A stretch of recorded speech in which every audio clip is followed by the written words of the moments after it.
Salam sejahtera, salam persekutuan dalam kasih Tuhan Yesus Kristus. Kita kembali dapat bersama melalui media ini. Saya Pendeta Walman Tobing dari Pekanbaru Riau. Melalui kesempatan ini kembali kami akan menyampaikan kebenaran firman Tuhan. Dan kali ini tema yang akan kami sampaikan adalah pemulihan segala sesuatu. Kisah Para Rasul pasal 3 ayat 21 mengatakan, Kristus itu harus tinggal di sorga sampai waktu pemulihan segala sesuatu, seperti yang difirmankan Allah dengan perantaraan nabi-nabinya yang kudus di zaman dahulu. Saudara-saudara yang kekasih di dalam Tuhan, gereja akhir zaman adalah gereja yang menantikan kedatangan Tuhan Yesus kembali. Dan kedatangan Tuhan Yesus kembali itu adalah untuk mengangkat gerejanya yang telah siap sedia untuk diungsikan, untuk diselamatkan dari antikristus dan juga dari malapetaka-malapetaka yang akan menimpa dunia ini. Tuhan Yesus Kristus pasti akan datang kembali, seperti yang telah dikatakannya dalam Injil Yohanes pasal 14 ayat 3 dengan jelas Tuhan Yesus berkata, "Dan apabila aku telah pergi ke situ dan telah menyediakan tempat bagimu, aku akan datang kembali dan membawa kamu ke tempatku supaya di tempat di mana aku berada, kamu pun berada." Bahkan Wahyu pasal 22 ayat 7 mengatakan, "Aku datang segera." Jadi Tuhan Yesus pasti akan datang kembali. Pertanyaannya, kapankah Tuhan Yesus akan datang kembali? Dan siapakah yang siap sedia menyambut kedatangannya? Sesuai dengan apa yang sudah disampaikan dalam Kisah Rasul pasal 3 ayat 21 tadi, di situ dikatakan bahwa Kristus harus tinggal di sorga sampai waktu pemulihan segala sesuatu. Jadi jika ada yang bertanya, kapankah Tuhan Yesus akan datang kembali? Maka jawabannya adalah Tuhan Yesus akan datang kembali setelah terjadinya pemulihan segala sesuatu. Dan jika ada orang yang bertanya, siapakah yang siap sedia menyambut kedatangan Tuhan Yesus kembali? Maka jawabannya adalah orang-orang yang telah mengalami pemulihan segala sesuatu. Karena itulah dalam kesempatan ini kami mau menyampaikan kebenaran firman Tuhan tentang pemulihan segala sesuatu. Berbicara tentang pemulihan segala sesuatu, kata lainnya ini adalah disembuhkan atau kembali kepada keadaan yang semula. Bagaimanakah keadaan manusia semula atau pada awalnya ketika manusia diciptakan oleh Tuhan? Kalau kita baca dalam kitab Kejadian pasal 1 ayat 27 mengatakan, maka Allah menciptakan manusia itu menurut gambarnya. Menurut gambar Allah diciptakannya dia, laki-laki dan perempuan diciptakannya mereka. Jadi jelas keadaan kita semula ketika diciptakan oleh Tuhan adalah serupa dan segambar dengan Dia. Namun kita semua tahu dalam kitab Kejadian pasal 3 manusia jatuh ke dalam dosa yang mengakibatkan manusia harus kehilangan kemuliaan Allah atau kehilangan gambar dan rupa Tuhan. Karena itulah manusia membutuhkan pemulihan segala sesuatu. Dan jalan untuk mengalami pemulihan segala sesuatu itu hanya kita dapatkan di dalam kebenaran Kristus. Setiap kita yang percaya menerima kebenaran Kristus, kita akan mengalami pemulihan kembali atau dipulihkan dalam segala sesuatu. Tuhan Yesus Kristus melalui kuasa darahnya ini akan membuat kehidupan kita ditebus, diampuni, dihapus segala kesalahan kita. Bahkan melalui kuasa penebusan itu, kita memiliki kehidupan yang baru atau menjadi ciptaan yang baru. Kitab Roma mengatakan pasal 3, 23 sampai 24. Karena semua orang telah berbuat dosa dan telah kehilangan kemuliaan Allah. Dan oleh kasih karunia telah dibenarkan dengan cuma-cuma karena penebusan dalam Kristus Yesus. Kuasa penebusan di dalam darah Yesus, kematian dan kebangkitan Tuhan memberikan kepada kita kasih karunia supaya kita diselamatkan, dibenarkan, dan kita akan terus dibaharui lewat kekuatan firman Tuhan supaya kita benar-benar dipulihkan dalam segala sesuatu.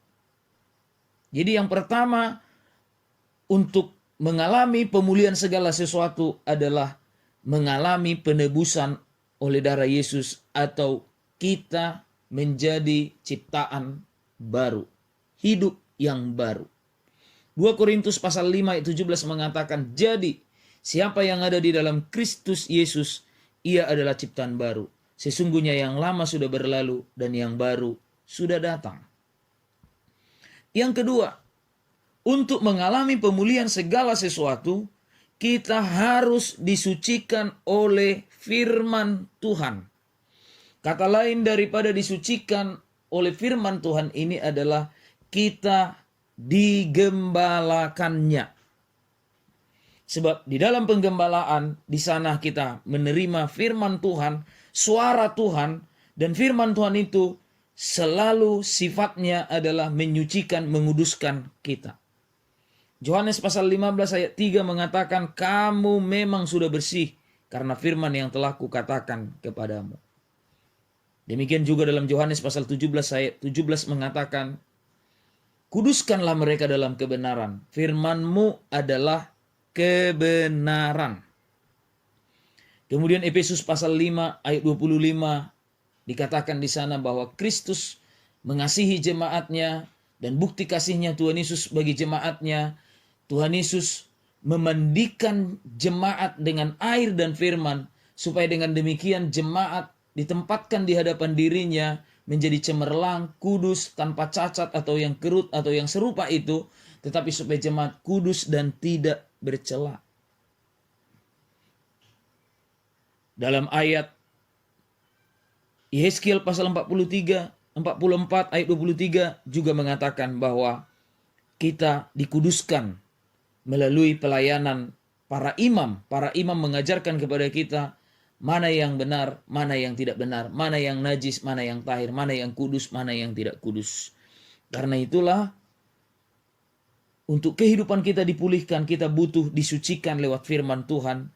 Dan untuk mengalami penyucian dengan firman Tuhan, kita perlu digembalakan oleh Tuhan. Itu yang kedua.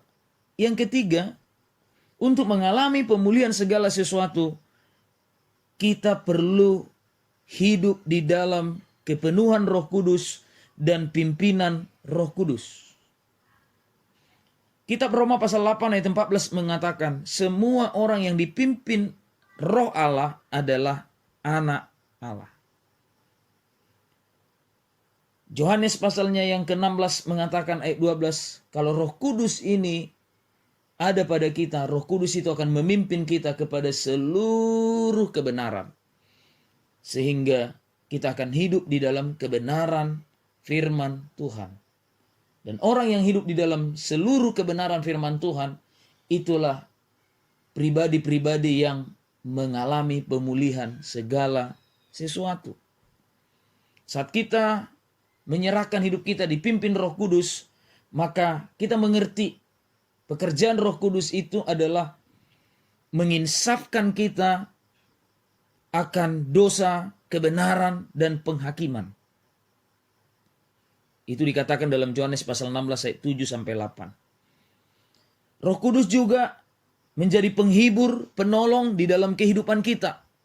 Artinya menguatkan dan meneguhkan kita. Itu dikatakan dalam Efesus pasal 3 ayat 16. Kemudian juga Roh Kudus memampukan kita melayani Tuhan. Dikatakan dalam Kisah Rasul pasal 1 ayat 8 bahwa kita akan menerima kuasa kalau Roh Kudus turun atas kita dan kita akan menjadi saksinya Tuhan dari Yerusalem, Yudea, Samaria sampai kepada ujung bumi. Dalam kitab Zakaria dikatakan bukan dengan kekuatan, bukan dengan keperkasaan, melainkan dengan Rohku, kata Tuhan. Roh Kudus memberikan kepada kita karunia-karunia supaya kita mampu melayani Tuhan. Roh Kudus juga memberikan jabatan-jabatan supaya kita bertanggung jawab di dalam pelayanan pekerjaan Tuhan. Jadi untuk mengalami pemulihan segala sesuatu, kita harus dipimpin oleh Roh Allah. Setiap kita yang dipimpin oleh Roh Allah, maka kita disebut menjadi anak-anak Allah, dan Roh Kudus ini akan membawa kita kepada pemulihan segala sesuatu. Kesimpulannya, berbicara tentang pemulihan segala sesuatu, ini adalah kehidupan yang siap sedia menyambut kedatangan Tuhan kembali. Dan kehidupan yang siap sedia menyambut kedatangan Tuhan kembali adalah kehidupan yang dibenarkan, dikuduskan, dan disempurnakan. Untuk hidup kita dibenarkan, kita harus mengalami penebusan oleh darah Yesus. Untuk kehidupan kita dikuduskan, kita harus selalu menerima firman Tuhan yang diajarkan kepada kita melalui penggembalaan. Untuk kita disempurnakan, kita harus terus dipimpin oleh Roh Kudus kepada seluruh kebenaran Allah. Maka kesimpulannya adalah 1 Tesalonika pasal 5 ayat 23 mengatakan, semoga Allah damai sejahtera menguduskan kamu seluruhnya, dan semoga roh, jiwa, dan tubuhmu terpelihara sempurna sampai pada kedatangan Tuhan kembali. Tuhan yang menjanjikannya, Tuhan juga yang akan menggenapinya.